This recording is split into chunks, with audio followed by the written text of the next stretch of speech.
All right. Hello, everyone. Welcome to the 411 Ground and Pound MMA podcast. My name is Robert Winfrey, and I am your host, per usual. Um, Thank you all very much for listening. Sorry, I'm a little fried. I just came off of the 4.5 hour long AEW Double or Nothing event. Um, but I got to get this done before I go to bed, and so I'm a little burned out. So we're gonna do the best we can here, but I appreciate your patience in that respect. Thank you all very much again for listening. What do we got tonight? On the agenda, UFC 302 is this coming Saturday. UFC back on pay-per-view. Where are they for this one? They're in the States somewhere. Yeah, they're in New Jersey. And pretty solid pay-per-view card.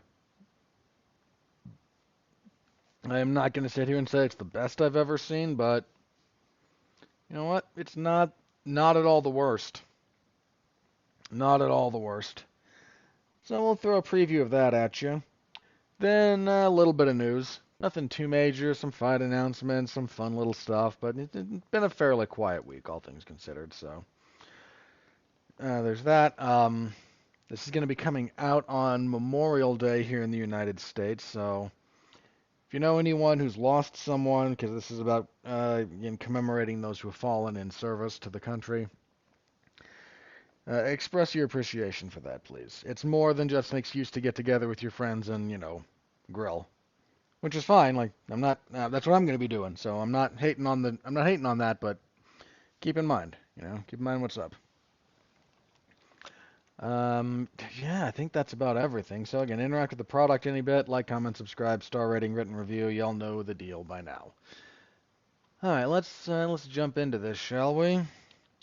UFC 302. They're going to be, as mentioned, in New Jersey. The Saturday main event, lightweight title fight.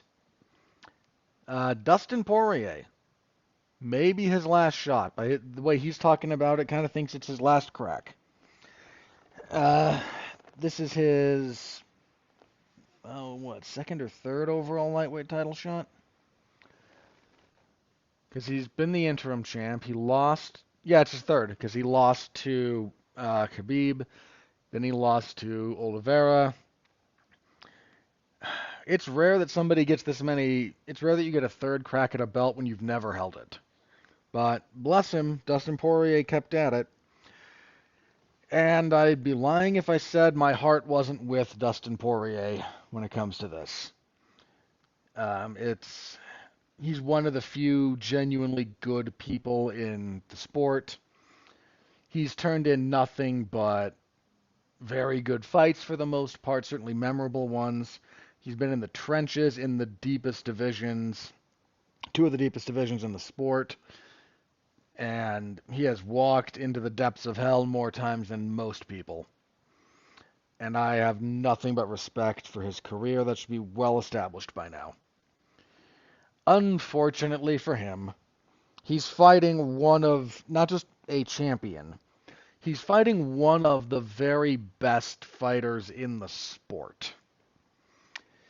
Islam Makhachev, there's a lot of people who still can't kind of get him out of the shadow of Khabib, which is a very weird thing to just kind of keep him locked into, because they're very different fighters. And, Khabib's decision to retire when he did makes all the sense in the world. I think we all understood it. But in a sport where we're very used to getting a degree of closure, it feels like a lot of people have kind of glommed on to Islam, hoping to keep riding that same feeling you had with Khabib. And he's not Khabib. He's himself. And I hate to say better, because I don't think that's true. I think if they fought, I mean, seriously, if they fought, I think Khabib probably has an edge. Not a huge one, but I think he does have one. Um, but Makhachev he's just so good. He's got some of the best fence wrestling you'll find. He's got great trips and throws out of the clinch. He's good about baiting you into going for them, and his striking at distance is one of the things that he's a better technical striker than Khabib. Khabib just folded his striking into his overall game a little bit better than Makhachev because Khabib's striking, while wild and unrefined, was all in service to his overall game. Makhachev's is a little bit more refined, but I'm not quite sure it integrates as into the whole the same way, which is a very, very minor observation. There's a few things at play here that I want to touch on. First, both men will be fighting southpaw most of the time. Makhachev, I believe, is a natural southpaw, whereas Poirier, he fights southpaw, but he's right-handed. He just puts the power hand forward, and he has some tricks related to that because it's very jarring the first few times if you've ever fought a right-handed southpaw. First of all, most of them are not very good at it because you get the power hand forward, and then you realize, no, there's not a whole lot in the other hand. There's defense that's a little bit different. Again, it's a whole thing. There's a handful of guys who have made it work, but even they have kind of the same. I mean, Marvin Hagler, for example, maybe the preeminent example, a switch hitter, but a lot of southpaw work. Was right-handed. A lot of guys who fought him mentioned that he didn't punch as hard with his left as he did with his right, which is not to say his left hand was a pillow. It was just not quite as devastating a punch every time. So that opens up how you want to move, some of how you strategize. Poirier has some power in his left hand, but if you look at a lot of his success, it is the right hand, because he'll double punch his left. So he starts with a left overhand, but he steps through, throws it again, so now it's a jab, and then he brings the right hand behind it. He's got good striking defense. He's got Jack Slack kind of jokingly calls it the hillbilly shoulder roll, because he operates frequently with the lead hand low, but the lead elbow and shoulder high. It's a modified version of, I hate to say it's a modified version of a Philly shell, but it kind of is. A little bit of a cross between a Philly shell and if you've ever seen guys use the crab guard or the cross guard, depending on what terminology you prefer, he almost uses that. And it's thrown off very good strikers. Makhachev's not enough of a boxer for that, I think, to be a big problem. It's disrupted guys who do a lot of punching. It screwed with Max Holloway. Their fight at lightweight, Max said at one point, he's blocking funny, I can't find him. And Max being Max still, found some success, but it disrupted a lot of just engages, punches to the head both times they fought. It does, however, again, leave you a little vulnerable to kicks. It leaves your body open. And Makhachev turns out is a pretty darn good kicker. The wrestling will favor Makhachev. Maybe not by an enormous amount, by enough, I think. I think the biggest chance Poirier has here is, one, Makhachev's chin has been touched in the past. Volkanovski dropped him, and his only loss was a knockout earlier in his career when he got caught. In fact, I think that loss is kind of why he adopted the striking sort of posture and philosophy, strategy that he has. Because he's very defensively responsible. Makhachev has one of the lowest strikes absorbed per minute totals in all of the UFC. I think the only guy who found a modicum of reliable success against him in places was Volkanovski in their first fight. But he's very, very difficult to hit. Poirier is also 35, and we know the line. This is lightweight. Lightweight and under, no one over 135 and older has ever won a UFC title fight. Certainly an undisputed one. I really do need to double check about interim, but I think it applies there too. And look, there's another wonky curse. Not a curse. Curses. I'm not going to say curses aren't real, but I don't think there's any at play here. But see, the co-main event, I'll get to that fight in a minute when I get to it, but the co-main event is Sean Strickland and Paulo Costa. And defending champions on the same card when Paulo Costa fights are like 0 and 8. That'd be 0 and 6, but there's something weird like that. Like no champion fighting on a card with Paulo Costa, unless fighting on a card with him, has defended their belt. The exception to that is, of course, Israel Adesanya, who defended the belt against Paulo Costa. But like again, I think we're kind of setting that aside because he was competing for it. But when he's just on the card and there's another title fight, like no one's it's just a weird statistical anomaly because that's all it is an anomaly. And hey, Dustin Poirier's also never lost a fight in the month of June in the UFC. Well, that's a nice statistical anomaly, but it doesn't really have a whole lot of bearing on things. Poirier's age does. The style matchup does. And I just I'm not going to say Dustin Poirier can't win this fight. I will not count that man out.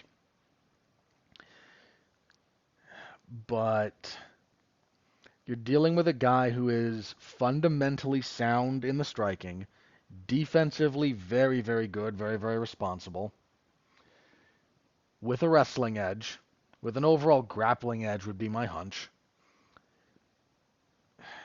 It's just a bad fight for Poirier. I mean, I get why you have to take it, but I don't know who I do favor to beat Islam Makhachev at lightweight, if anyone. And look, Islam's going to lose the belt unless he retires with it. He's going to lose it. Everyone does. And Poirier has power. Islam's chin, again, he's been touched before, and Poirier has excellent finishing instincts. If he does get you hurt, he very rarely lets guys off the hook. So that's definitely going to be in play. The double southpaw thing, though, I think is kind of what's going to... It throws a little bit of Poirier's game off balance. It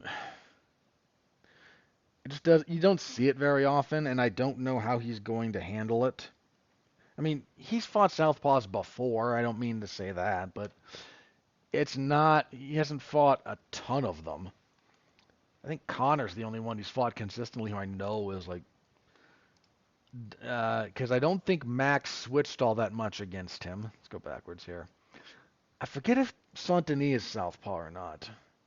I want to say he's not, but don't quote me. Yeah, Connor is. Hooker didn't. Khabib didn't. Max, again, Max will do some switching, but I don't think he did much in that fight. Eddie's not. Gaethje again. Pettis, no.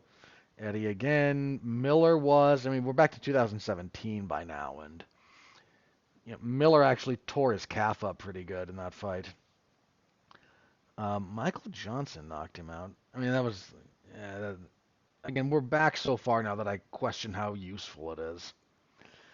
So, it's not that he's never seen southpaws, but Conor McGregor is not exactly a defensive savant, and Makhachev is, again, very defensively. Then again, we'll see if his defense holds up against a fellow southpaw. It's not like Makhachev squares off against a lot of them either. I mean, Volk does some switching. I'd have to rewatch their first fight to see how much, if any, Volk switched in that.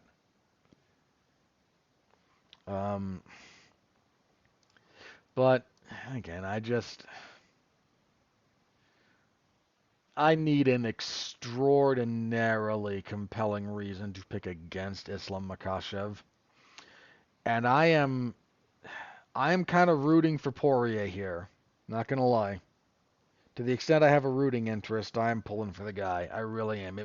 This would be the feel-good moment of all feel-good moments in a sport that provides you with precious few of them. But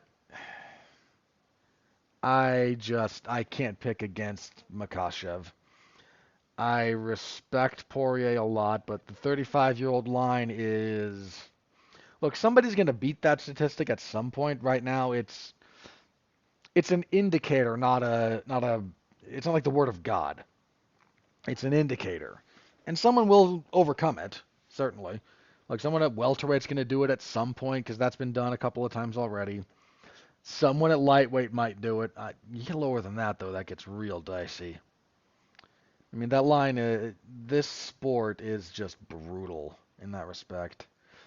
And even if this were last year and it was Poirier, like okay, he's no longer 35, and you don't have that crutch, that number to point at and go, that's why. I still wouldn't favor him. Not because it's just I don't I don't know who I would ever pick. I mean, I know I kind of picked Volkanovski on a lark in their short notice fight, and I felt really stupid afterwards. I'm not saying again, not saying that Poirier. I don't think he should be like a plus 400 underdog, which I think he is, because Makachev's are like minus 600. I don't quite think that's all that warrant. That seems a bit steep to me, but do I think Islam Makhachev is going to win ultimately? If I'm making a prediction, yeah, I do. Yeah, I do. All right, co-main event. I already mentioned the fight, but Sean Strickland and Paulo Costa. This is weird. This is a weird kind of fight. I get why it's been made. Look, Paulo Costa is just a weird guy. Coming out, he's 1-3 in his last four. Now, in fairness, he's not been very active. Good grief. So he loses his title shot to Izzy in 2020. Fights again, little over a year later, loses to Marvin Vettori, missed weight, made the fight be a light heavyweight. Then he fights a little under a year later, beats Luke Rockhold. Wild kind of fight that was. Then he misses all of 23 fights in February of this year, and he loses to Robert Whittaker. I mean, he landed that wheel kick on Bobby Knuckles that bothered him. Um, saw a bunch of people do he must have been having the off night of all off nights when he fought Drickus, because he ate this wheel kick and kind of got back on the horse pretty quickly. You got you're missing a bunch of stuff there. Um,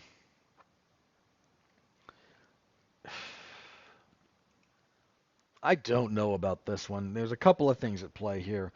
Costa doesn't like 3-round fights favor Costa as a general rule because he can kind of sprint. But his cage cutting's a little wonky. He tends to rely on body kicks, and he's just not great about stopping guys from circling off against him. That's been a long-standing problem of his. He's got power, but he tends to just kind of swing. And that's a little reductive, but he does a lot of very predictable swings and combinations. And here's one of the things about Sean Strickland. His defense is a lot better than I think he gets credit for. It's not that he doesn't, have perfect defense, but man, he blocks, deflects, and avoids so much of the traffic that's thrown at him. I mean, a lot of it. He's got a good front kick, which I expect he'll be using a fair bit here. This is just going to come down to can Strickland absorb the pressure early, avoid being put in close proximity, especially cornered on the fence, and I still don't have a great handle on Strickland, which is weird to say because I've watched a lot of his fights. I think I've covered his entire UFC career now that I think about it. I feel like I've watched almost all of it, if not all of it, and I've covered the vast majority, if not the totality of it. And I still just don't have the best handle on him analysis-wise, because a lot of his game is very straightforward. But if you can do straightforward basics well, you'll win. I mean, he's the only guy that actually dropped Adesanya. And then the weird thing is his follow-up punches.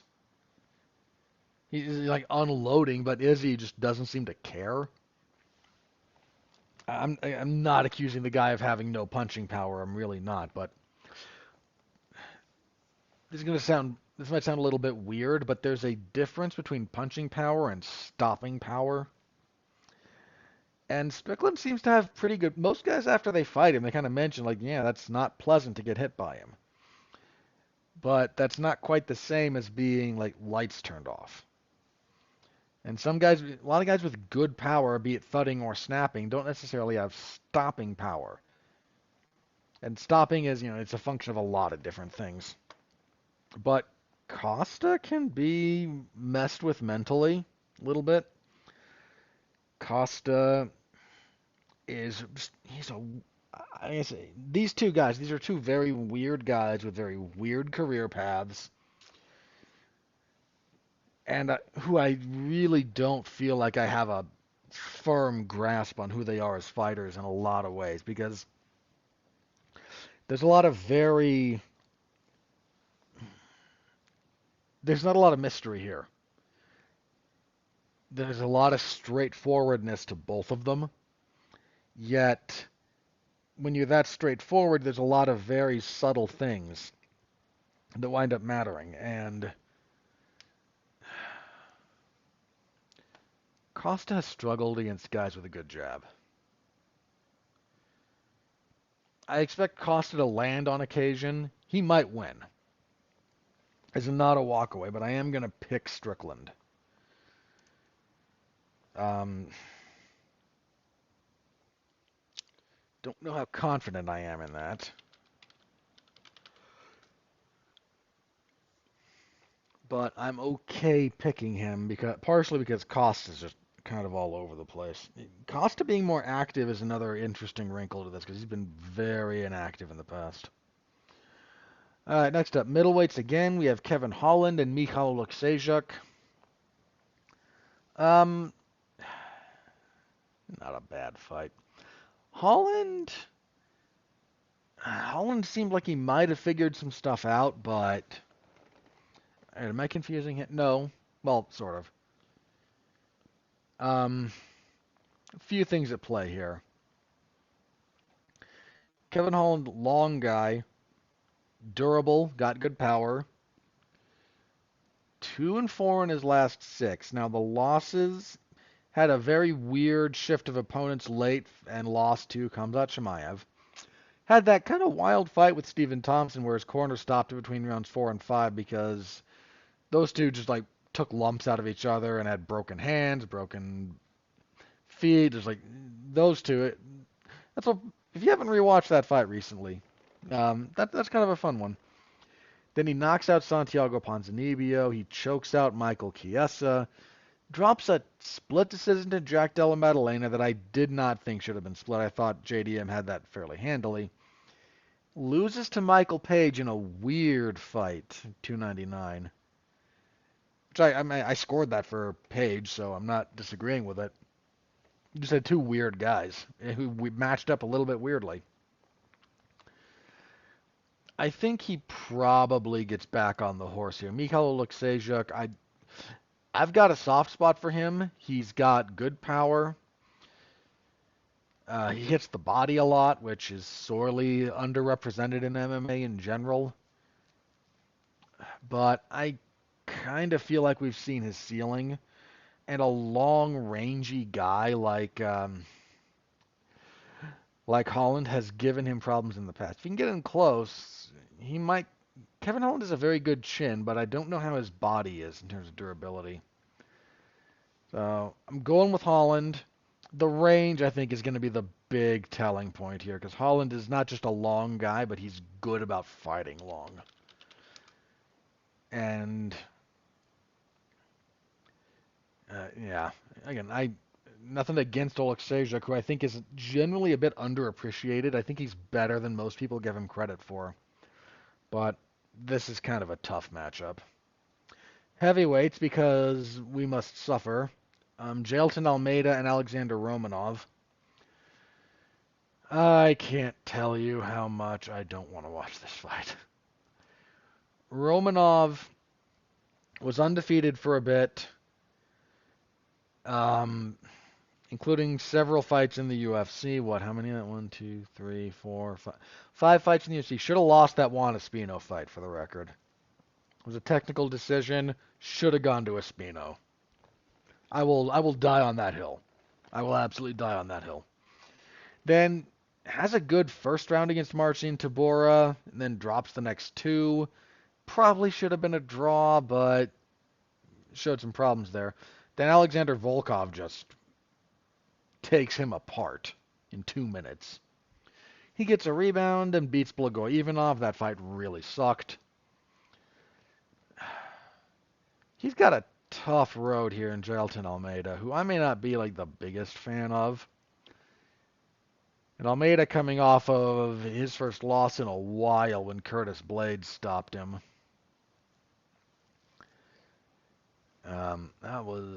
But he was beating. I think he won the first round against Blades. He's pretty darn good. He's a grappling specialist. So is Romanov. Romanov's cardio issues are just too big a thing for me to potentially overlook here. And Almeida's fought 5 rounds. Granted, that was against Derek Lewis doing like corpse guard and jiu-jitsu, and was a terrible fight. That was one of the worst fights. It was one of the worst fights of last year. But we're just like looking at how am I picking. I got to go with Almeida. Got to go with Almeida there. All right, next up, I think wrapping up the main card, right? Yep, we have welterweights, Randy Brown and Elijah Zaleski dos Santos. Randy Brown, another guy with some physical tools.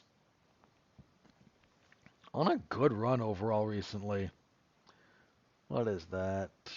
6-1 in his last 7, only losing to Jack Della Maddalena. Had a good win over Muslim Salikov his last time out.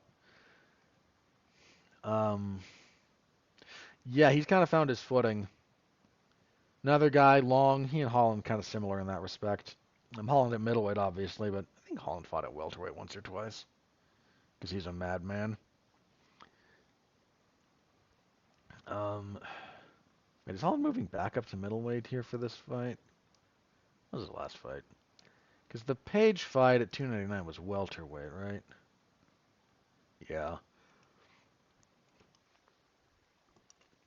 You know, the weight class change on Holland is not enough to change my pick, but it is where I hadn't quite noted that, so worth noting. Elijah Zaleski dos Santos is a guy who did not get his due when he was very good. And he's still done okay.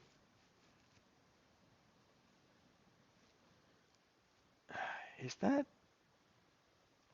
Hang on, I think this is erroneously listed.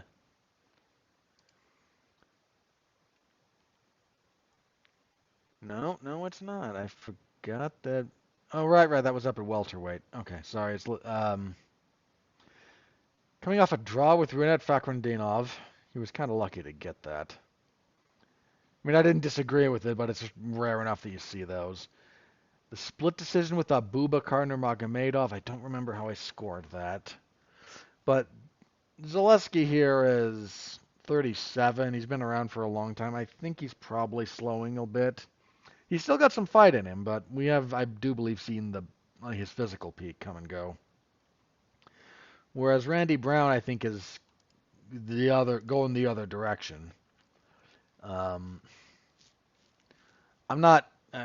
once again not discounting Zaleski dos Santos at all, but when your current streak of 8 fights includes the only loss you have is like to JDM, that guy feels like he's on the ascent. This is a step up JDM was a better fighter than Zaleski dos Santos is currently, but this is a step up in class for him, all things considered. Because Zaleski dos Santos is durable, tough veteran, so I am okay going with Brown. Welterweight, excuse me, that's the main card. I guess that's a fine pay-per-view card. It's not the worst UFC card of the year, on paper at least. We'll see in practice. It might suck. I have a really hard time imagining this card sucking top to bottom.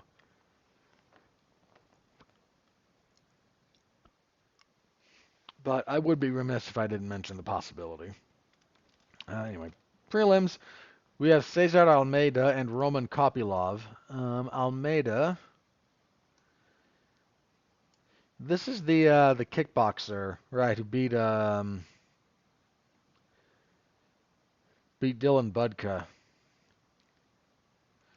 Gonna find a guy who's gonna kickbox with him mostly in Roman Kopylov. That might complicate things, but I am a pretty big believer in Roman Kopylov at this point. Um, he's good. He's gonna be striking with a guy who is a better striker in pure kickboxing terms, but I kind of just am willing to go with Kopylov on this one.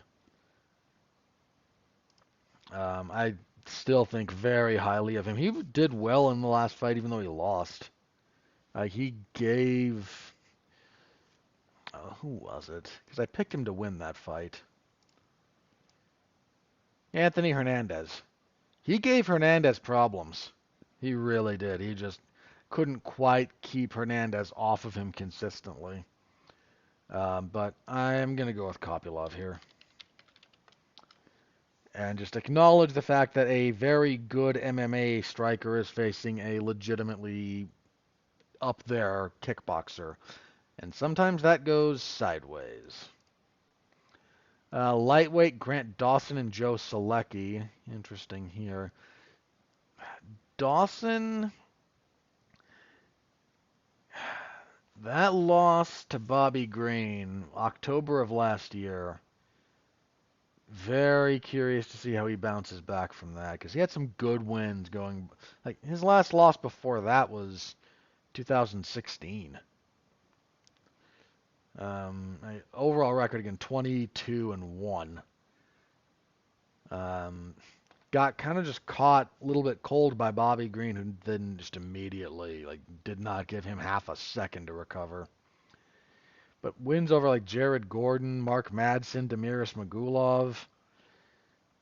The draw with Ricky Glenn, and it was fair. He faded down the stretch in that one.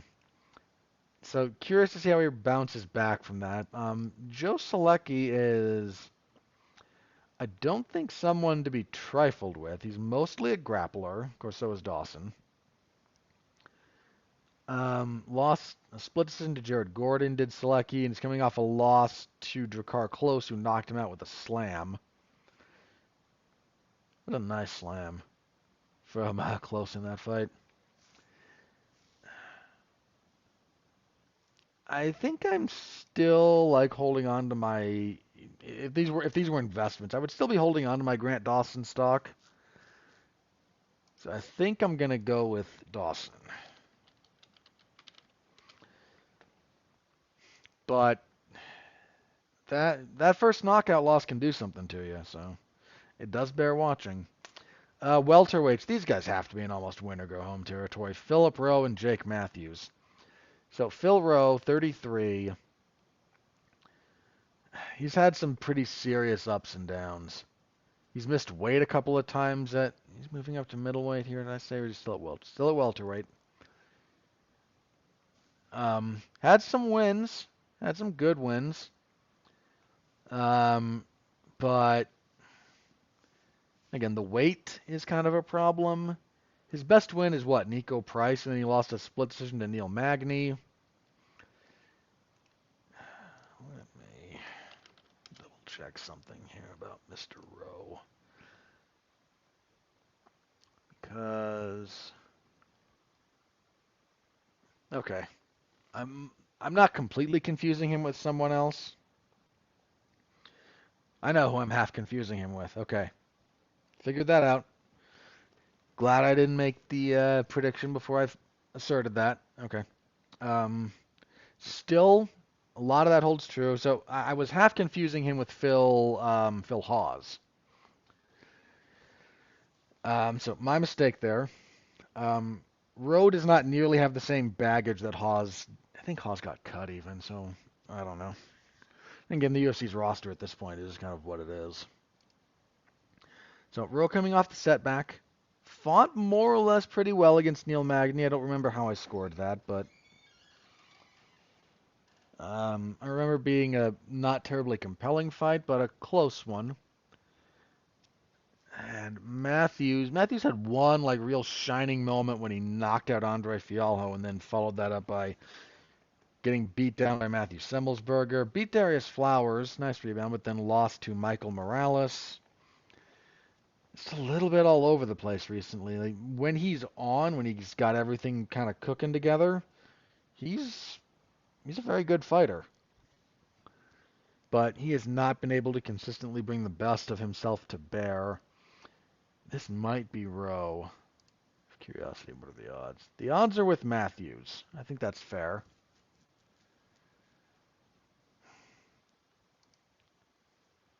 I think I'm still gonna go with Rowe. I don't think have I picked an underdog yet? Maybe not. Yeesh. All right, going with Rowe.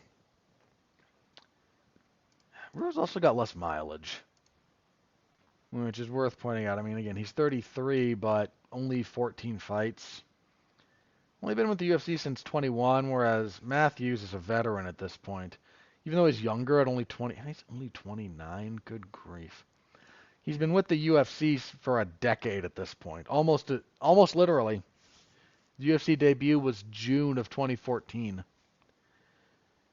and he all but 7 of his fights have been in the UFC. So this is his 20th UFC fight. That that just kind of wears you down, man. Yeah, I'm going with Rowe. Might be my only underdog pick all card, but I'm okay with that one.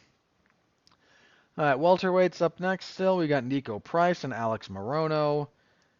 Price is a fun fighter, but he might be cracked. Like Robbie Lawler knocked him out in 38 seconds. Phil Rowe TKO'd him before that. He's good.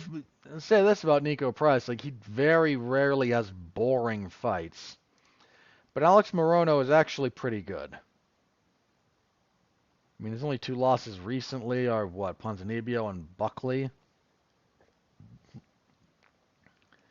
I feel I've not gonna once again not impossible for Price to win this fight, but I feel more than okay picking Morono here. Thinking Morono, look man, Morono will stumble. He's got good. Morono's a guy who's like starts pretty strong, peaks first half of the second round, and then by the end of the third, he's kind of slowed. Not nearly. Some of that is because he uses an energy-intensive style. Even his movement, he's very upright and very bouncy. And by the end of the fight, if it goes the distance, he's usually not. And his punches get real like flappy when he gets throwing in combination. But he's got power. He's a good grappler. Still picking him. Just pointing something out there. In the early prelims, Mickey Gall will fight Basil Hafez. Hafez came in on short notice and gave Jack Della Maddalena some problems. Mickey Gall is Mickey Gall. I don't have a problem picking Hafez here, pretty much at all. Spell properly, thank you. Women's bantamweight, Eileen Perez and Jocelyn Edwards. Perez lost her UFC debut, but at bantamweight has been doing okay. Only loss at bantamweight was a DQ against Tamiris Vidal, where she kneed her illegally and got disqualified, which is, brain issue. But 2 wins since. Okay, that's nothing to sneeze at. Edwards, 28, Panamanian, coming off a loss to Nora Konole. Edwards has had weight issues at bantamweight. Good grief. I kind of thought she lost that fight with Ji Yeon Kim. I think the Lucia Pudilova one was fair. This is probably Perez, right? Yeah, it's Perez. And somewhere on this card will be a flyweight fight between Andre Lima and Mitch Raposo. At least that's what it's listed as here. How did we get here on this one? So this was supposed to be Andre Lima against Road to UFC Season 2 flyweight winner Hyun Sung Park. Um, Knee injury to Park. He got replaced by that. Oh, I'm so sad I didn't get to butcher this gentleman's name. I was looking. You, I teed that up last week when he did this, and I said, I don't know how to pronounce your name, and I'm probably going to butcher it when the time comes. But so for the sake of consistency, I will at least throw my effort at destroying the. It's Mongolian. Okay. I will throw my effort at butchering this gentleman's name out there and just apologize because this is going to be so wrong. But Niam Jargal Tumen Demberel. Tumen Demberel. Okay. Again, I know that's wrong. There's something I'm doing wrong there. Um, that fell out. Something wrong with Tumen Demberel. And in stepped now again Mitch Raposo. So what do we know about these two gentlemen? Lima is 8-0. 1-0 in the UFC? 1-0 in the UFC. Um, oh, right. Igor Severino bit him and got disqualified. Very recent. Just 2 months ago. I got a quick turnaround. That was a kind of a wild fight for as long as it lasted. Biting DQ. First, that was the UFC first. He looked pretty good. They actually both, they both did good before Severino just bit the guy. Raposo, again, taking this on very short notice. 9-1. This is his UFC debut. He lost on the Contender Series at some point. He lost on a season of The Ultimate Fighter. But since then, he's won 4 in a row. Combat Zone, CES, Cage Titans. Nothing to sneeze at. Given the short notice, I don't think I have much of a problem leaning towards Lima here, but I don't know enough about Raposo to feel very confident in that. So we'll lean towards Lima, and we'll call that good. So that's where we are, and that's where we will be this Saturday. MMA Zone at 411mania.com. You know where, the place, the time. I will be covering it. Do stop by and say hello. That is always appreciated. How many? Okay. For the sake of argument, how many underdogs did I pick? Almeida and Kopylov might swing either way on that one. So technically at the moment, Kopylov's a favorite, but not by much. And that we'll have to wait for fight night to see. The rest of these. Jeez, I picked all favorites other than Phil Rowe. Wow. I don't feel good about that. I do not feel very good about that. That makes me worried. That makes me very worried.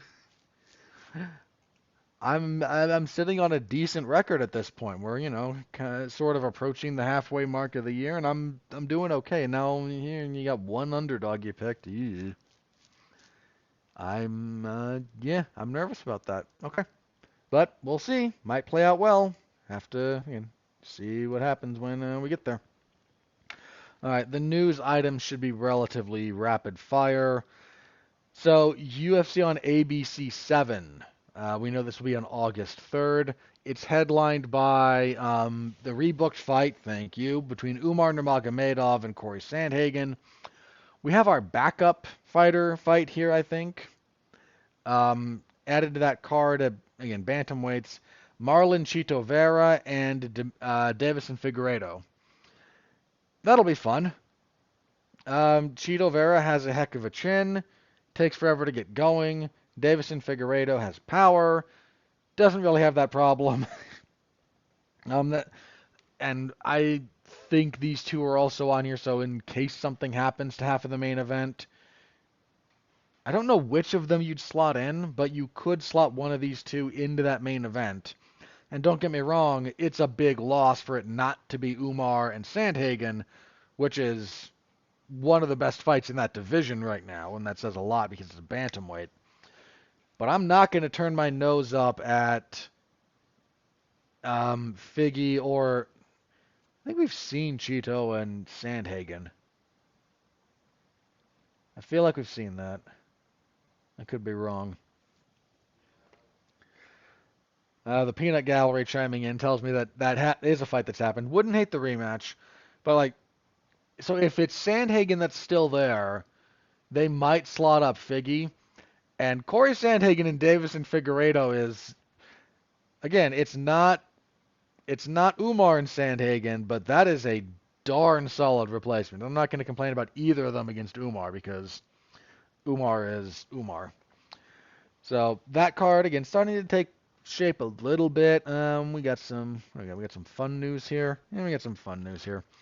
So the Smashing Machine, the movie going to be starring Dwayne The Rock Johnson about Mark Kerr. Um, there's some weirdness in there. Some production photos have come out, and they've done the prosthetic job on The Rock to make him look like Mark Kerr. I'm actually going to give a big thumbs up.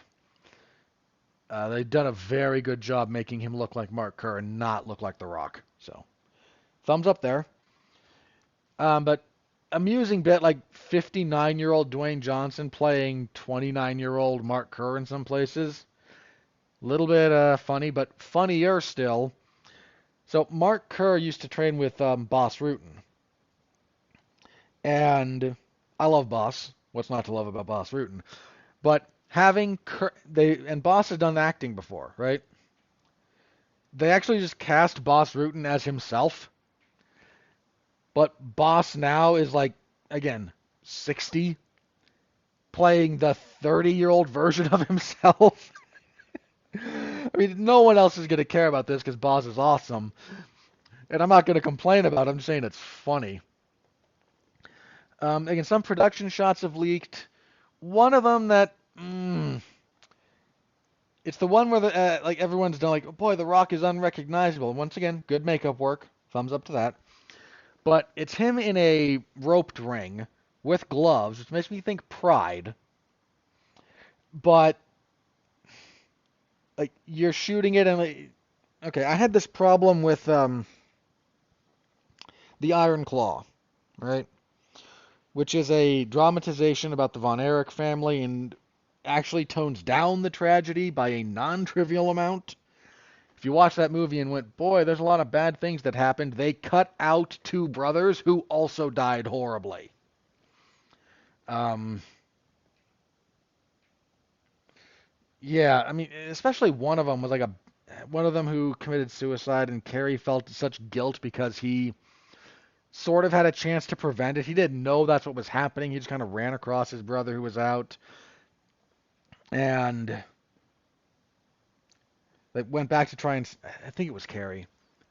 He went back to try and stop him. It might have been Kevin, which would be more tragic, but like, it was close with Carrie. And then after that brother committed suicide, it like helped. It contributed to Carrie's downward spiral that ended in his suicide. And look, man, again, if you saw the movie and were like, boy, this is good dramatization. I felt all the things and tragic. The WWE documentary, The Triumph and Tragedy of WCCW, goes into much more detail and is much more based in fact. Which I don't say unkindly to the movie, it's a dramatization of events. But, sorry, putting that aside. There's a moment in that movie when Kerry Von Erich wins the NWA World title, beats Ric Flair. The bozo they got to play Ric Flair in that movie, though, terrible. Terrible, terrible Ric Flair. How do you do a bad Ric Flair? Everybody does Ric Flair except that guy. Terrible. But Kerry wins this belt like an outdoor show in Texas Stadium. And because they couldn't shoot that, they just put it in the same like small venue that the weekly shows would kind of run at. And it looks terrible, especially if you know the real story of how that went down. So if the point there being like if what they're showing there is stuff that's supposed to be from Pride, like I can go watch those fights. I know what Pride looked like. It didn't look like that. Now they might digitize in the backgrounds and whatnot in post. They might be doing just some stuff that's meant to be very claustrophobic and personal to the fighter in the corners. Whatever. Just noting. Those shots did not make that look like Pride. But one of the key figures in the history of Mark Kerr gave him a terrible beating. Is a Ukrainian fighter by the name of Igor Vovchanchin. If you don't know who Igor Vovchanchin was, look him up. Thank me later. Violent old school guy. But they needed to cast someone to play Igor Vovchanchin in the movie, and they cast undisputed heavyweight champion of the world Alexander Usyk, who doesn't bear a whole lot of facial resemblance to Igor, but no one's going to care. And I think it's just kind of a cool thing. So, Alexander Usyk. I don't know if he'll have any speaking lines in the movie, but he's going to beat the crap out of The Rock. Because that's a fight that's a hard fight to watch. Am I confusing that with his fight with Ensign Inoue? Now I might be misremembering. Hang on, I must check this because I do not wish to be wrong about that. Hang on. Wait, is Kerr? Why did I think Kerr was dead?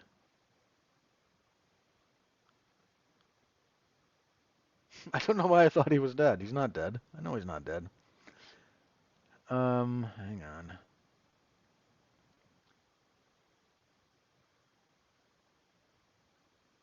Kerr, because when he got to Pride,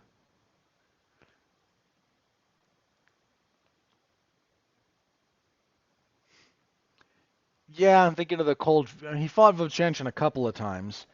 One, there was an illegal knee strike at Pride 7. Yeah, because there was a time when Pride did not allow knees to the head of a downed opponent. Weird that one of their famous rules was not there from the beginning, but this was Pride 7. Um, weird loss to, yeah, he had the weird loss to Fujita. And then, yeah, oh, wait, no, does the Vovchanchin fight just suck? It might be that the Vovchanchin fight just sucks, the second one. I really got to double check that. Actually, the Napoleon Bonaparte just released part 2 of his tracking of the lineal heavyweight championship in MMA and touched on some of these fights. Let me double check Vovchanchin and Inoue. Because Inoue took an uncomfortable beating at some point. Yeah. Yeah, that's the one I'm thinking of. Vovchanchin, I don't recommend watching this fight, actually. You've got to be like... Yeah, because Kerr... So Kerr and Inoue kind of sucked, but Kerr won a unanimous decision. Then Kerr lost to Fujita because Fujita just couldn't be stopped because of his head. But yeah, Vovchanchin... That fight gets stopped between Vovchanchin and Inoue after the first round. And it should have. That's a 10-minute beating that is profoundly uncomfortable to watch.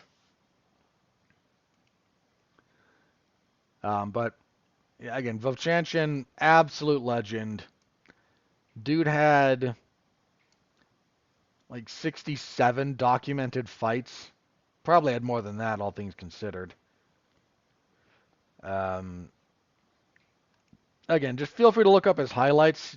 Early, just monster of violence. And Usyk playing him in a movie is kind of cool. So, there's that. All right, last thing I have here, then we will check Twitter and get out of here after that. UFC 303 has begun filling out. This is a card headlined by McGregor and Chandler, allegedly. A few fights got added to this because it needed the help. But we have I'm going to say our presumptive co-main event here between Ian Machado Gary and Michael Venom Page, which is certainly an interesting fight. Two very striking-based guys. I don't know how that's going to go. I really don't. Also, we were originally going to get on that card Jamal Hill and Khalil Roundtree. Roundtree disclosed that one of the supplements he'd taking had become tainted, so he's dealing with a very short suspension, but it's enough to pull him out of this fight. In steps Carlos Ulberg, which is an interesting choice for Olberg.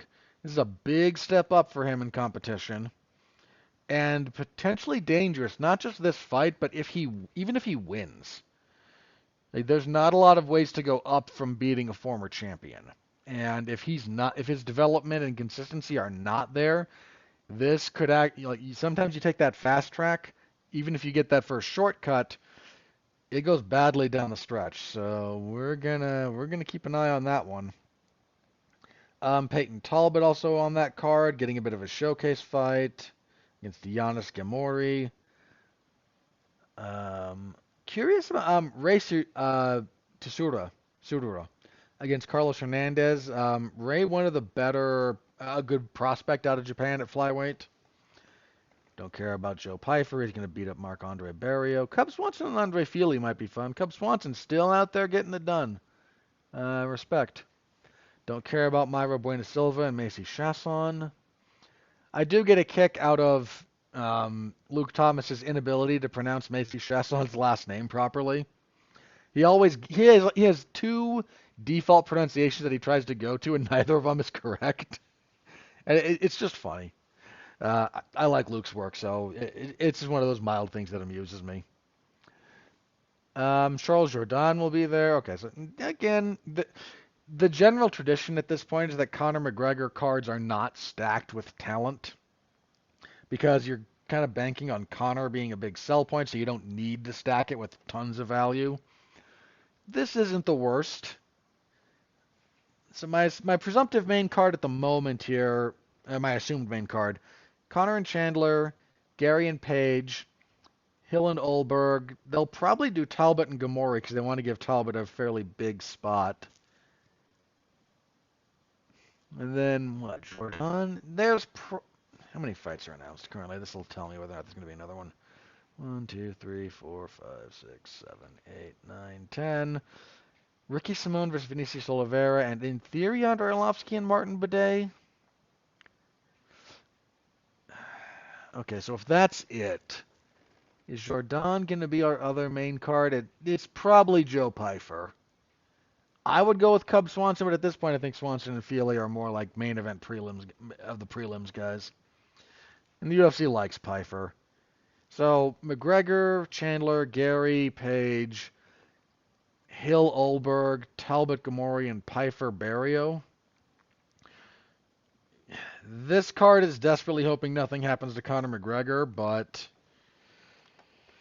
that's what happens when you build out fight cards that way. All right, so we'll keep an eye, of course, on that for when the full bout order is released and all that other good stuff. Alrighty, I think that's everything from me. Let me check Twitter, see if anything crazy has happened. If not, wow, I previewed UFC 302 and this whole thing's taking less than an hour? Boy, I don't know if I'm slipping or if I'm getting better at this. Alright, again, checking Twitter, see if anything crazy is there. Alrighty, nope, nothing new there. So, well, nothing new related to MMA. There's weirdness on Twitter all the time. Plugs. No Damn You Hollywood on Monday because Memorial Day. Tuesday, however, myself, Mark Radulich, and maybe more. We're looking at some potential guests here. Jason Teasley might be there. I think both of the movies that don't suck and some that do guys are making some noise about being on there, so we'll see. But at a bare minimum, Mark and I will be reviewing Furiosa, which led the way this weekend in apparently the worst Memorial Day box office in like decades. It's just not been a good year for movies. I wish it had, man. I wish it had been a good year for movies. But I cannot ignore the evidence. Will not. So we'll review that. Last week I got roped into last minute a podcast on Thursday.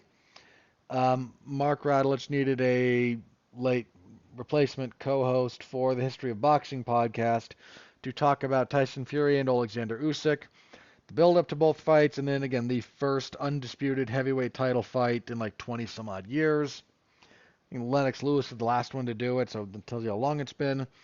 And Mark and I got together, and so we talked about that. The build-up, some of the fights between Tyson Fury and Deontay Wilder, Alexander Usyk moving up to heavyweight, how Anthony Joshua slipped on a couple of banana peels, and how we ultimately arrived at Fury and Usyk. So listen to that if you're so inclined. It was a good time. It's a good time. Had fun with that show.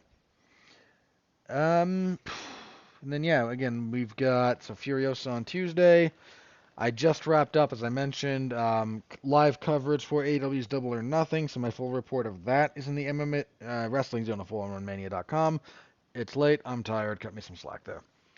And then this Friday, WWE SmackDown and the UFC event on Saturday. So back in that old swing as we are about ready to bring this month to a close.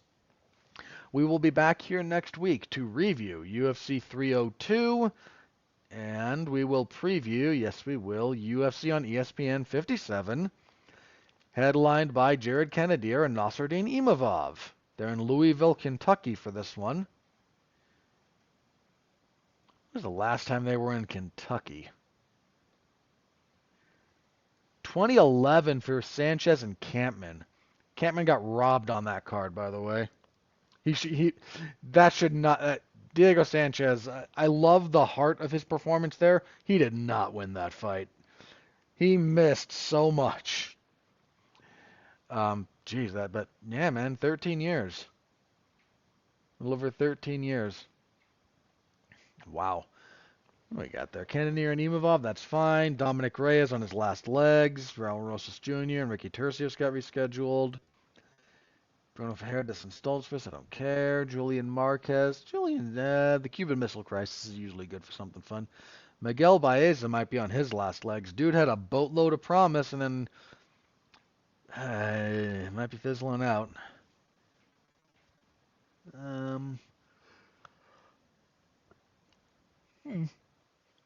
You know what? For for a fight night, that is not a terrible card. I am not jumping up and down over it.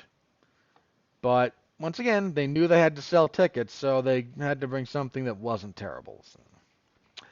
All right, but full preview of that next week. Yep. All right. That's it for me. Thank you all very much again for listening.